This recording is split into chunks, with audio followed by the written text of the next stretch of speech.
Hari ini ramai memperbincangkan kebijakan gubernur bahwa sekolah maksimal bisa menerima siswa 50 orang. Kalimatnya maksimal. Artinya bisa dalam setiap kelas itu 30, bisa 35, bisa 40. Menurut Bapak nggak ada jalan tengah, laksanakan aja dulu polisinya Pak Gubernur ini. Satu, laksanakan. Yang kedua, pikirkan agar sekolah swasta ini tidak mati hanya gara-gara kebijakan Laksanakan, ini. baru pikirkan swasta. Kali ini saya tidak setuju dengan kebijakan Gubernur Deddy Mulyadi yang mengizinkan sekolah negeri menerima tambahan hingga 50 siswa per kelas. Pro kontra kebijakan Kang Deddy Mulyadi mengenai satu kelas 50 siswa. Waktu nonton di acaranya Hotman Paris, nih ada pro kontra mengenai apakah ideal atau tidaknya satu kelas 50 siswa. Kebijakan KDM yang ramai di media sosial tentang sekolah negeri itu harus sampai 50 siswa tiap kelas. Memaksakan 50 siswa per rombel. Karena jika dilihat dari sisi manapun, baik dari sisi kesehatan, kemudian kenyamanan dalam pembelajaran, ataupun bahkan dilihat dari sisi aturan, ini sangat menyalahi gitu. Bapak aing jenahnya salah nyin kebijakan. Kebijakan naon? Kebijakan barudak sekolah sakelasna 50. Mulai teriak ya, swasta SPMB sekarang nggak banyak dapat siswa baru. Bahkan di Purwakarta ada yang swasta itu SMK gitu, bina apa gitu yang di situ. Cuma 7 siswa katanya satu kelas gitu kan. Jadi gimana ya? Emang dilema sih, cuma menurut saya sih bagus ya. Maksudnya negeri itu kan gratis. Sekarang negeri bisa nampung banyak siswa ya. Ya bagus ya kan? Jadi istilahnya semuanya bisa mengakses pendidikan gratis yang dilaksanakan oleh negara gitu. Cuma emang ya swasta nggak mau ya. Kali ini saya tidak setuju dengan kebijakan Gubernur Deddy Mulyadi yang mengizinkan sekolah negeri menerima tambahan hingga 50 siswa per kelas demi mencegah anak putus sekolah. Niatnya mungkin baik, tapi langkah ini justru kontraproduktif. Menurut aturan resmi, yaitu Permendikbud nomor 17 tahun 2017, batas maksimal siswa per kelas SMA hanya 36 siswa. Ruang kelas pun didesain untuk kapasitas itu. Memaksakan 50 siswa berarti menabrak standar nasional, mengorbankan kenyamanan, keselamatan, dan kualitas pembelajaran. Sementara itu, tren internasional justru mengecilkan kelas. Jepang, Singapura, Korea Selatan, dan Vietnam berupaya mempertahankan rasio guru murid di kisaran 1:12 sampai 20 orang, supaya guru bisa mendampingi murid secara personal. Di Indonesia, kebijakan yang menambah siswa tanpa menambah ruang kelas dan guru hanya akan menjadikan pembelajaran formal seperti pengasuhan massal. Padahal solusi yang lebih masuk akal sebenarnya sudah ada di sekitar kita, yaitu membangun sinergi dengan sekolah swasta, madrasah, pesantren, dan sekolah keagamaan lainnya, selama ini yang turut memikul tanggung jawab pendidikan. Pemerintah daerah seharusnya membuat peta daya tampung semua lembaga pendidikan, lalu menyediakan subsidi silang, voucher pendidikan, atau beasiswa bagi siswa rentan supaya mereka tetap bisa bersekolah tanpa menjejali ruang kelas sekolah negeri. Alih-alih menumpuk puluhan siswa dalam satu ruangan, lebih bijak menjadikan semua sekolah sebagai mitra strategis. Dengan cara ini, akses pendidikan terjaga, kualitas tetap bermartabat, dan masyarakat tidak kehilangan kepercayaan pada integritas sistem penerimaan murid. Pro kontra kebijakan Kang Deddy Mulyadi mengenai satu kelas 50 siswa. Waktu nonton di acaranya Hotman Paris, nih ada pro kontra mengenai apakah ideal atau tidaknya satu kelas 50 siswa. Memang kan secara idealnya adalah satu kelas 36 siswa disebutkan.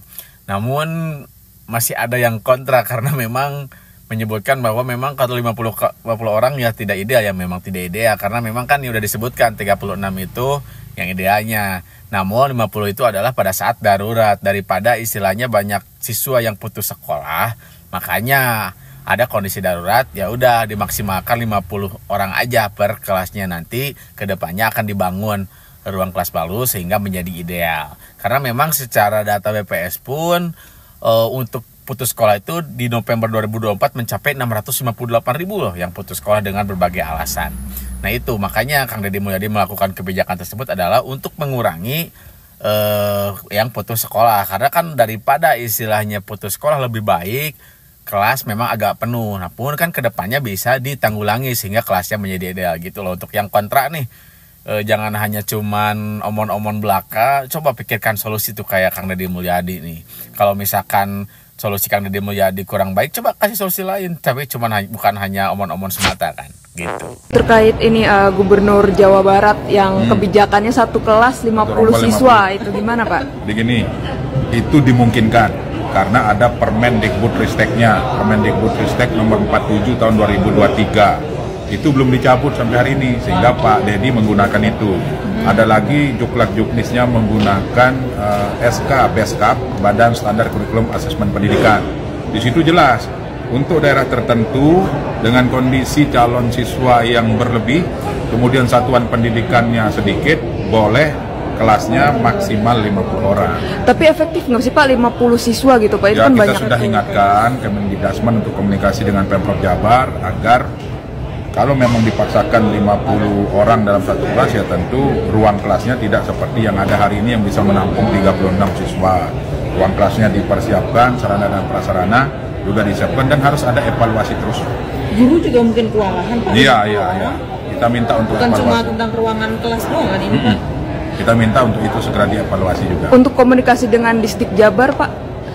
Saya tadi tanyakan ke Kemdikbudristek, mereka terus komunikasi, dan Pemprov Jabar sudah meminta izin kepada Kementerian Pendidikan Dasar. Artinya siap ya Pak? Ya, selama Permendikbudristeknya belum dicabut ya sah-sah aja.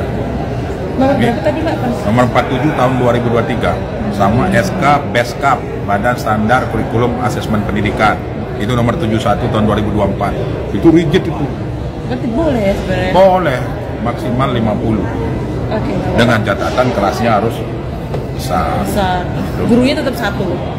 Ya, satu giliran. Oke. Bapak aing cenahnya salah nyen kebijakan. Kebijakan naon?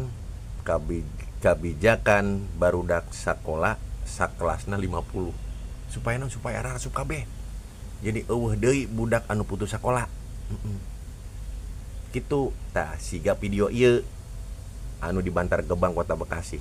Tah video. Nama saya Keimita Ayuni Putri Aiman. Saya pelajar di Bantar Gebang Kota Bekasi.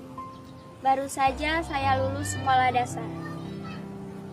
Dan saya bermimpi bisa melanjutkan ke SMP negeri di Bantar Gebang. Nilai saya juga bagus kok. Hanya orang tua saya hanya jadi pemulung di sini. Dan apa yang aku alami sekarang, aku gagal masuk sekolah negeri. Saya minta maaf ya Pak. Saya minta maaf ya Bu. Saya nggak bisa masuk sekolah negeri. Sekiranya sekolah di swasta mahal, saya nggak apa-apa, nggak usah lanjutin sekolah. Pak, Ibu, jangan ragukan cita-cita saya, karena itu akan selalu hidup. Nama saya Keimita Ayuni Putri Aiman. Saya pelajar di Bantar Gebang. Apa teu karunya? Nya. Budak SD lulus nilainya alusnya karena bapana teu boga duit jeung sakolek ka swasta karena di denggerina teu asup. Apa teu sedih? Kebijakan ieu ku bapak pokona anak Jawa Barat asup kabeh sekolah. Eueuh anu ieu. Ya makan ibarat kieu nya ya, lamun swasta jeung negeri ibarat aya hiji walungan nya. Anu hiji ieu penyeberangan mayar. Nah di gigirna aya jembatan buatan pemerintah. Nah masyarakat milih mana? Ya milih anu jembatan pemerintah tuh. Da lewat jembatan dia mah mayar. Kan gitu, dasaruan nepi-nepi mayan kan kaseberang ka ditu. Kitu. Tah, ya bapak yang ngomong kieu. Kudu sakola tapi ka SMA. Pokona tahun ieu ditargetkeun rek beunghar rek miskin kudu sakola tapi ka SMA, tanggung jawab pemerintah. Jangan naon boga wamen. Dikdasmen. Gitu ngerak. Kan orang sunah sekolah kudu SMA. Di sekolah SMA dihukum kau yang masuk gitu. Kepala sekolah swasta mungkin. Kenapa? Ada keluhan dari kepala Oh sekolah enggak, swasta. jadi begini. Kan dari data yang saya lihat, itu tidak semuanya kelas itu bisa 50. Ada sekolah-sekolah malah kekurangan siswa. Nah sekarang ini ada logika yang terbalik ya. Pemahaman orang bahwa yang siswanya itu banyak di daerah terpencil. Yang daya tampungnya rendah daerah terpencil. Yang daya tampungnya banyak di kota besar. Terbalik. Di daerah terpencil fasilitas pendidikannya relatif baik. Sekolahnya relatif tidak terlalu penuh. Karena apa? Karena dulu membangun sekolahnya satu kecamatan satu kecamatan 2, tidak menghitung jumlah penduduk. Justru kekurangan sekolah menengah itu terjadi di mana? Kota Depok, Kota Bekasi, Kabupaten Bekasi, Kabupaten Bogor, Kota Bogor, termasuk Kota Bandung, gitu loh. Kabupaten Bandung. Kenapa? Dulu membuat sekolah tidak didasarkan pada jumlah penduduk pada sebuah wilayah. Nah ini yang harus menjadi kajian kita, sehingga angka 50 itu bisa jadi ada yang satunya 50, ada yang lain hanya 30 atau 20. Bahkan ada SMA yang akan segera merger oleh saya karena muridnya cuma 11. Itu yang daftar cuma 11. Kayak kemarin kasus yang di SMA Negeri 1 Ciasem, kan sayang jumlah yang mendaftarnya 258.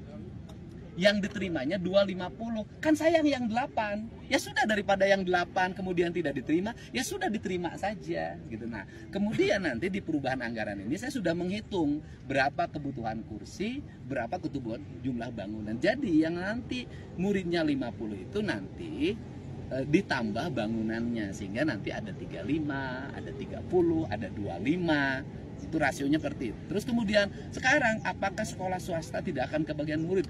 Masih ada 400.000 lebih yang tidak bisa ditampung di sekolah negeri. Jadi masih banyak siswa ini, gitu loh.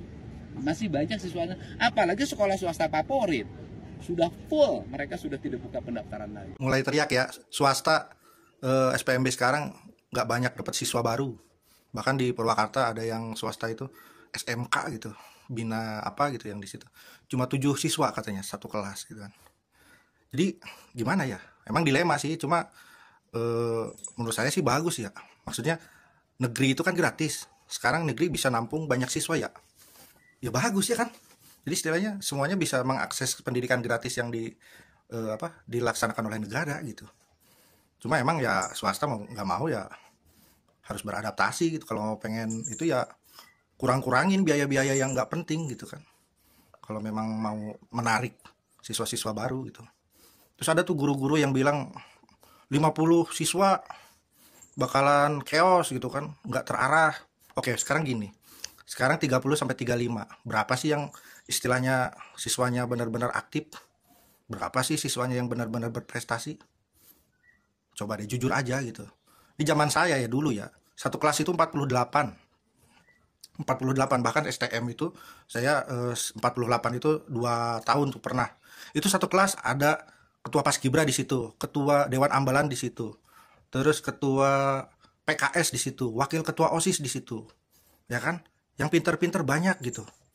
Iya sih, yang setengahnya istilahnya orang-orang yang ribut. Tapi orang-orang yang ribut-ribut yang kayak gitu, yang suka berisik di kelas, bukan berarti mereka nggak pinter, bukan berarti mereka istilahnya nggak konsen gitu. Mungkin mereka di prestasi akademik nggak terlalu bagus, tapi kalau wali kelasnya kayak wali kelas saya dulu ya, istilahnya perhatian ke anak-anaknya, itu kita tahun kedua ya di istilahnya kalau sekarang mungkin kelas 11 ya, itu olahraganya bagus-bagus, basket kita juara, main bola kita juara di apa istilahnya pekan olahraga yang sebelum pembagian rapot tuh, ya kan. Terus di situ ada atlet poli kita dapat, bahkan teman saya ada yang istilahnya berprestasi di nasional gitu. Jadi bukan masalah banyak siswa di satu kelas. Menurut saya ya, ini pribadi, bukan masalah jumlah siswa di satu kelas yang jadi masalah, gurunya bisa nggak gitu kan, kompetensinya. Jadi yang dimaksud Pak Dedi itu pengennya guru itu ya dari sini nih, bukan hanya masalah administrasi terus ngisi laporan yang belibet. Emang banyak sekarang ya, guru itu banyak tugasnya gitu. Jadi balik lagi kayak dulu, jadi pendekatannya personal ke personal gitu. Jadi wali kelas itu aktif gitu ke siswa itu satu persatu gitu.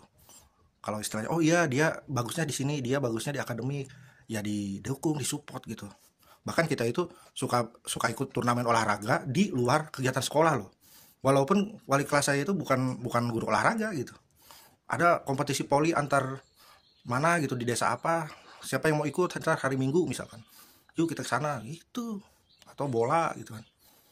Itu. Jadi sekarang yang jadi tugasnya adalah orang-orang atau guru-guru yang jadi wali kelas harus istilahnya kreatif sama buka hati gitu, buat istilahnya mengenal siswa-siswanya gitu.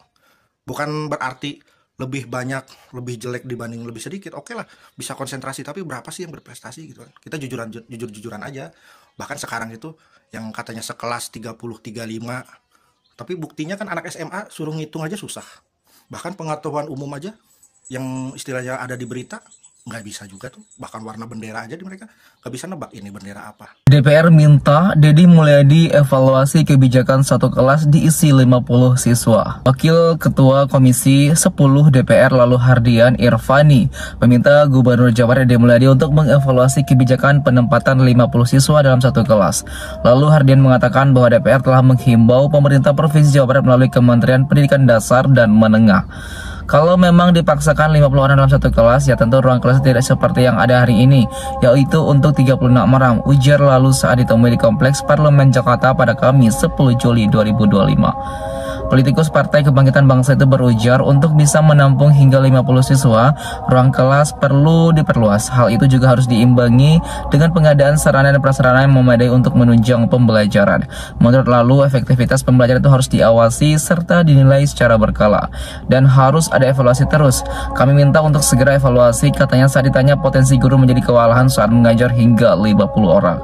Dia menuturkan bahwa terdapat regulasi yang memperbolehkan kebijakan itu dilanjutkan, yaitu tertuang dalam Peraturan Menteri Pendidikan, Kebudayaan, Riset, dan Teknologi Nomor 47 Tahun 2023 tentang standar pengelolaan pada pendidikan anak usia dini, jenjang pendidikan dasar, dan pendidikan menengah. Selain itu, lalu menyebut Surat Keterangan Badan Standar Kurikulum Asesmen Pendidikan Nomor 71 Tahun 2024 tentang petunjuk teknis tata cara pembentukan rombongan belajar memperbolehkan satu ruang kelas diisi maksimal 50 siswa. Itu rigid, boleh maksimal 50 orang dengan catatan kelasnya harus besar, ujarnya. Lebih lanjut, lalu mengatakan ketentuan yang harus diikuti adalah kebijakan itu diterapkan untuk daerah tertentu dengan jumlah siswa membludak tapi satuan pendidikannya sedikit. Dia menceritakan bahwa kebijakan yang ditempuh Deddy Mulyadi melalui izin yang diberikan oleh Dinas Pendidikan Jawa Barat, sehingga selama peraturan di atas tak dicabut, lalu menilai kebijakan itu sah untuk diterapkan. Gubernur Jawa Barat Deddy Mulyadi sebelumnya mengatakan kebijakan satu ruang kelas boleh diisi 50 orang siswa hanya berlaku untuk sementara sembari menunggu proses selesai dan menargetkan paling lama kondisi itu berlangsung sampai Januari 2026.